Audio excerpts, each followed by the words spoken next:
zebrałem zespół ekspertów do przeprowadzenia badań terenowych. Będziemy prowadzić poszukiwania w warunkach arktycznych, a więc niska temperatura, śnieg.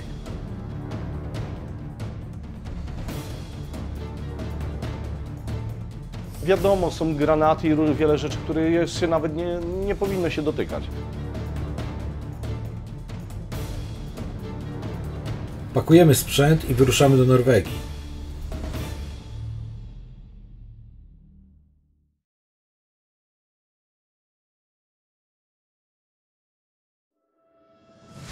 W kwietniu 1940 roku za kołem polarnym wylądował aliancki korpus ekspedycyjny, przybywając z pomocą walczącej z nazistowskim najeźdźcą Norwegii.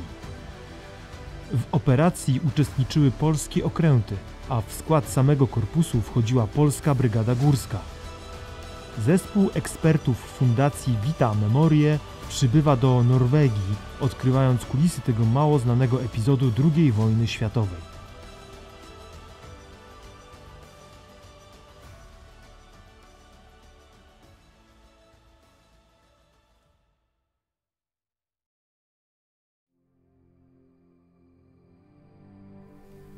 Jesteśmy w Tromsø.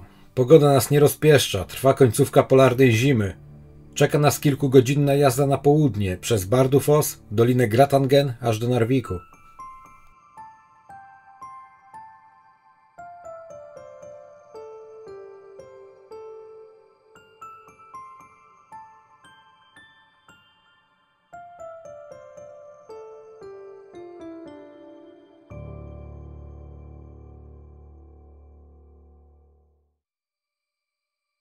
W kwietniu 1940 roku niemiecka trzecia dywizja górska opanowuje Narvik. Po zajęciu miasta dowodzący siłami niemieckimi generał Eduard Dietl nakazuje wysadzenie instalacji portowych i zaminowanie nadbrzeży w obawie przed lądowaniem aliantów. Royal Navy całkowicie kontroluje okoliczne wody, a Dietl posiada zaopatrzenie wystarczające jedynie na 2 tygodnie walki. Aby uniknąć katastrofy, niemiecki dowódca musiał zabezpieczyć linię kolejową prowadzącą z neutralnej Szwecji i opanować stację przeładunkową w Björnfjell. W tym celu wyposaża marynarzy ze zniszczonych okrętów wojennych w zdobyte w norweskich magazynach mundury i karabiny, tworząc dodatkowe oddziały w liczbie 2000 żołnierzy i podwajając tym samym własne siły na lądzie. Podczas gdy ta improwizowana piechota morska zabezpiecza teren, pułkownik Alois Windisch z głównymi siłami 139 Pułku Gebirgsjäger rusza na północ. Celem jest zdobycie położonego 80 km dalej lotniska Bardufoss, a następnie zadanie ostatecznego ciosu – uderzenie na Tromsø. Norwegia Północna została teraz odcięta od reszty kraju. Po początkowym wstrząsie wywołanym niemiecką napaścią, ewakuowany do Tromsø rząd wprowadza stan wojenny. Na głównodowodzącego siłami północnymi powołuje generała Karla Gustawa Fleischera, którego 6. Dywizja Piechoty pospiesznie mobilizuje 5 batalionów i kompanię szkolną, przewidując szybkie pokonanie wroga. 14 kwietnia przybywa długo wyczekiwana przez Norwegów pomoc. Podczas gdy polska samodzielna brygada strzelców podhalańskich płynie jeszcze w kierunku Norwegii, trwa już wyładunek oddziałów brytyjskich pod dowództwem generała majora Pierce'a Mackenzie. W Harstad ląduje złożona z 4 batalionów brytyjska 24. Brygada Gwardii. Dowódca sił morskich, Lord Cork, domaga się natychmiastowego desantu na Narvik, ale Mackenzie odmawia, porównując sytuację do Gallipoli i twierdząc, że to samobójstwo. Wściekły Winston Churchill postanawia usunąć Mackenziego ze stanowiska dowódcy operacji lądowej. W tym czasie potężna flota brytyjska rozpoczyna bombardowanie niemieckich stanowisk w Narviku. Przez rozgłośnię radiową rząd norweski doradza cywilom ewakuację. Niemcy jednak nikomu nie pozwalają na wyjazd, jednocześnie przenosząc swoje pozycje poza obręb miasta. Niebawem do Brytyjczyków dołączają okręty polskie, niszczyciele Błyskawica, Grom i Burza. Podobnie jak kilkanaście innych jednostek, patrolują fiordy, namierzając w poszarpanej linii brzegowej nieprzyjacielskie stanowiska i niszcząc je ogniem artylerii. Ostrzał z morza odcina Niemców od kolejowych dróg zaopatrzenia, a sytuacja ludzi Dietla pogarsza się z każdą chwilą.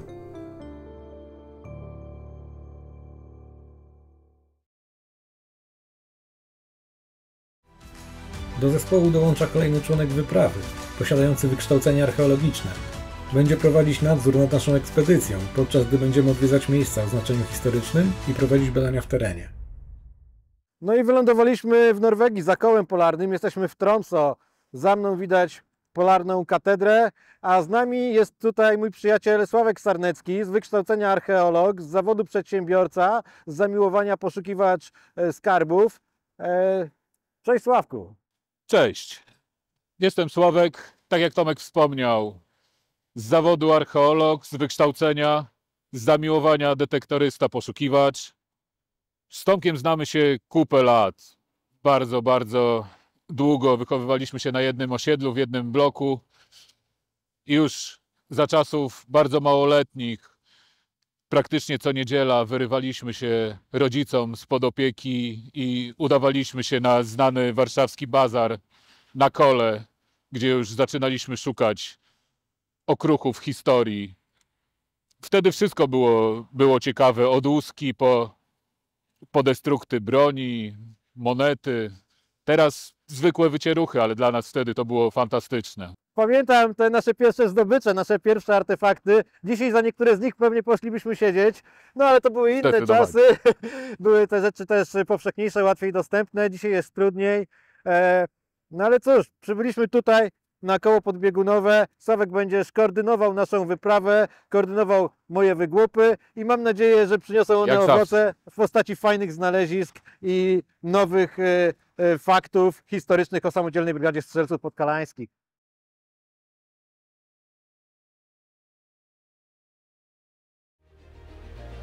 – 24 kwietnia grupa pułkownika Windisza rozpoczyna marsz w kierunku lotniska Bardufoss przez wzgórze Lapphaugen.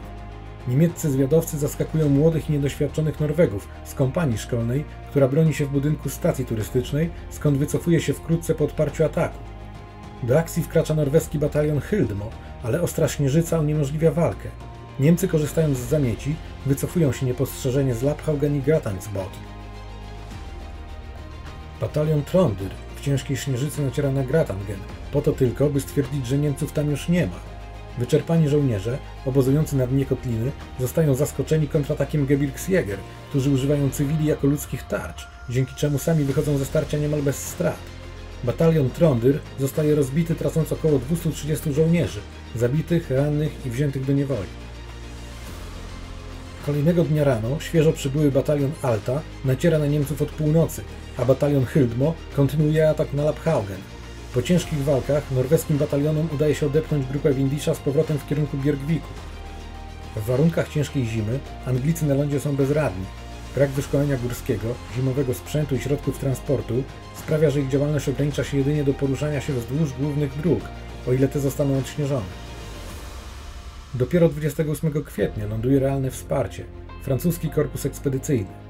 Jest on złożony z 27. Półbrygady Chasseurs Alpins, posiadającej 3 bataliony strzelców alpejskich, 13. Półbrygady Legii Cudzoziemskiej, samodzielnej kompanii 5 czołgów bojowych oraz artylerii. Korpusem dowodzi ekspert od operacji zimowych, generał Antoine Betward.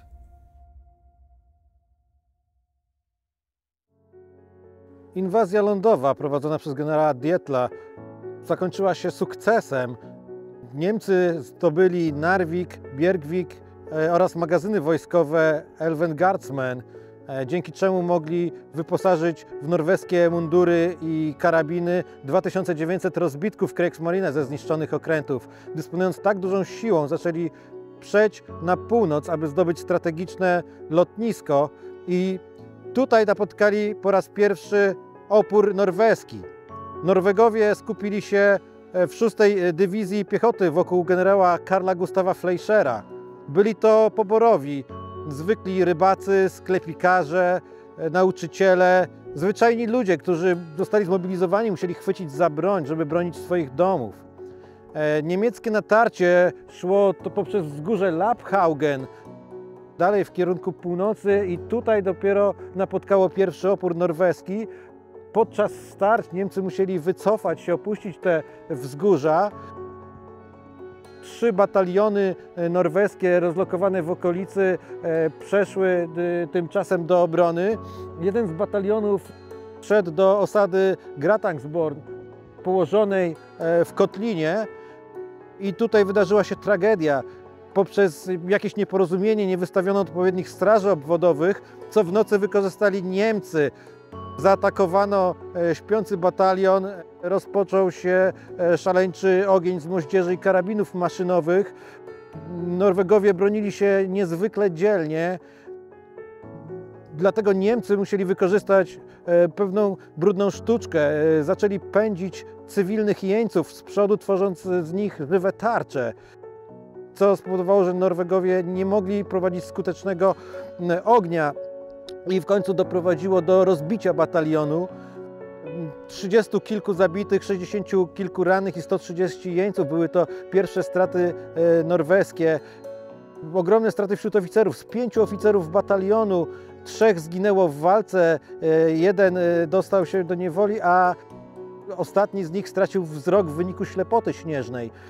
Było to pierwsze zderzenie Norwegów z przeciwnikiem. Na początku norwescy żołnierze mieli pewne opory przed strzelaniem do Niemców, przed bronieniem się. Po tym, co zobaczyli tutaj w Gratangsbon, kiedy Niemcy zrobili z ich cywili żywe tarcze, wszelkie hamulce już opadły i zaczęła się walka na całego. Dzięki oporowi pozostałych norweskich jednostek Niemcy musieli wycofać się z Lapphaugen i Gratangsborg. Dzięki temu Norwegowie zyskali ten cenny czas, który był potrzebny aliantom na wyładunek w Harstad i rozpoczęcie operacji lądowej.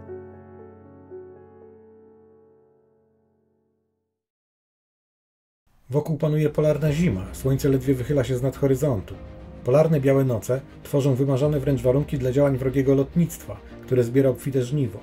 4 maja, tuż u wejścia do Rombaksfjordu, ofiarą Luftwaffe pada ORP Grom, najsilniejszy z polskiego dywizjonu kontrtorpedowców. Dzień wcześniej dał się Niemcom mocno we znaki, niszcząc 4 nadbrzeżne stanowiska dział polowych i punkt obserwacyjny. Aby upamiętnić święto Konstytucji 3 maja, strącił pociskiem z działa górującą nad Narwikiem nazistowską flagę. Około godziny 8:30 rano nad Gromem pojawiają się 2 Heintle He-111.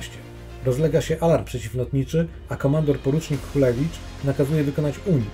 Wtedy od strony słońca naleciał 3. bombowiec, dowodzony przez porucznika Luftwaffe Gerda Kortalsa. Zrzuca 6 bomb, z czego 2 trafiają w śródokręcie.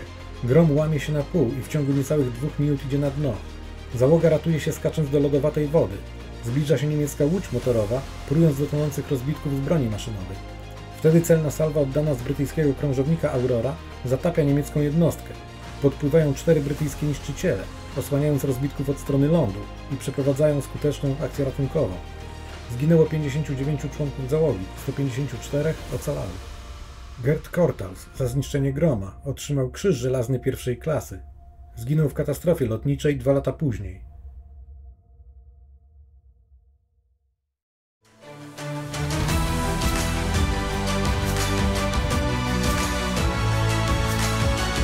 Z dywizjonu kontrtorpedowców, które operowały w czasie kampanii norweskiej, do dziś przetrwał tylko jeden, ORP Błyskawica. Była to bliźniacza jednostka Groma, zbudowana w tej samej stoczni według tych samych planów, dlatego posłuży nam dzisiaj ona jako materiał poglądowy do tego, jak wyglądała sytuacja tego feralnego ranka 4 maja 1940 roku.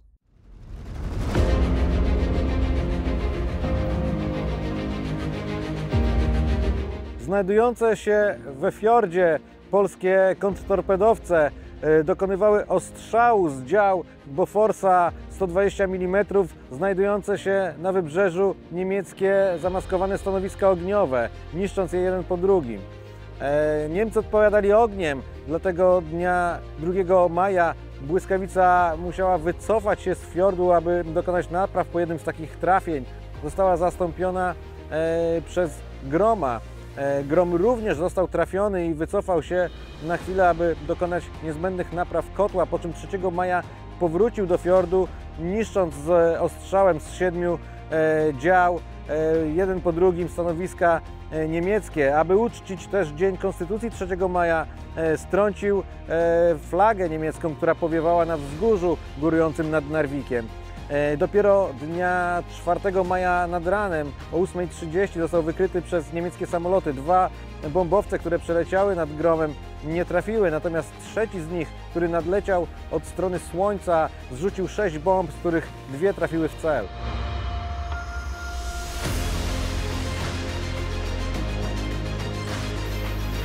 Pierwsza z bomb spada tutaj, na śródokręcie, od strony prawej burty na wysokości komina. Jej eksplozja powoduje rozdarcie prawej burty i zniszczenia kotła numer 2.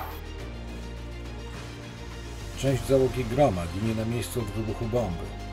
Oficer mechanik, porucznik Alojzy Kronkowski, zbiega na dół do kotłowni, aby odłączyć kotły i nie dopuścić do wtórnej eksplozji. Sam ginie, ale przy tym ratuje życie wielu towarzyszy. Eksplozja Groma tutaj, na wysokości aparatu torpedowego.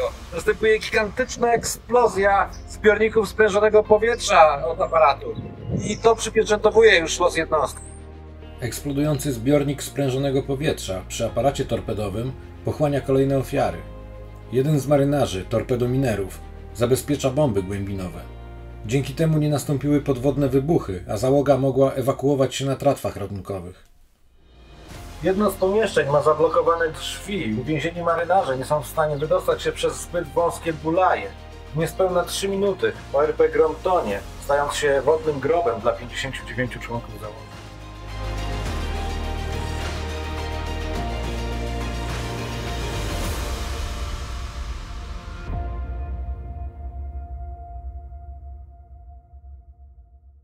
Czwartego maja, około godziny 8:30, ORP Grom zatonął, pociągając ze sobą na dno 59 polskich marynarzy.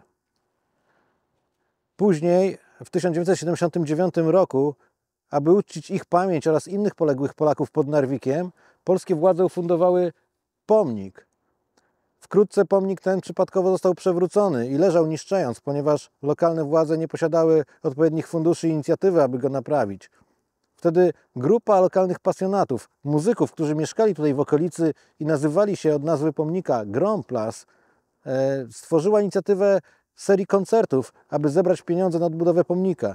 Inicjatywa powiodła się i do dziś możemy podziwiać już pomnik na swoim miejscu. W 2018 roku norweski zespół Gromplas wystąpił na scenie w Krakowie na 37. Festiwalu Piosenki Żeglarskiej, wykonując utwór Krigeren Grom, wojownik Grom. Grom. Det finns en plats som dagen har tom, som bare venter på krigeren Grom. At folk stopper opp og ser seg omkring.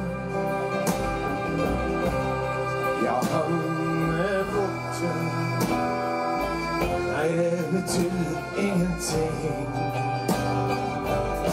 For da storm, lyn og torden ilte til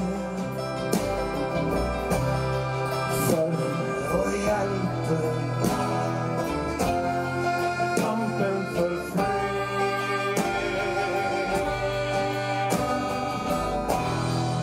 Det finns en plass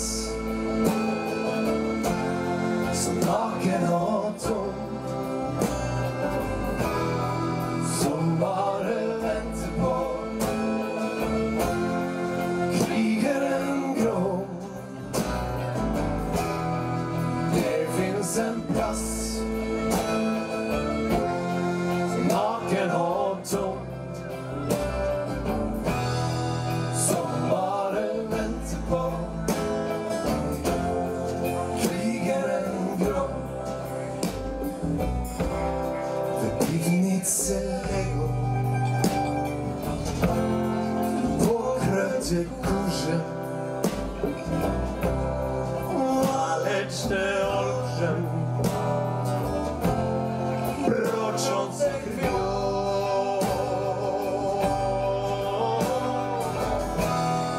Jest taki plac, taki pusty, gdzie zawsze stał wojownik Grom. Jest taki plac, nagi pusty, gdzie zawsze stał wojownik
Magazyny w muzeach zawierają setki tysięcy artefaktów, które nigdy nie ujrzą światła dziennego. Gdyby trafiły one najpierw do nas, ucieszyłyby oczy wszystkich widzów tego kanału. Jeśli chcesz przekazać nam swoje pamiątki, dane kontaktowe znajdziesz pod tym filmem, a my z chęcią kiedyś opowiemy ich historię.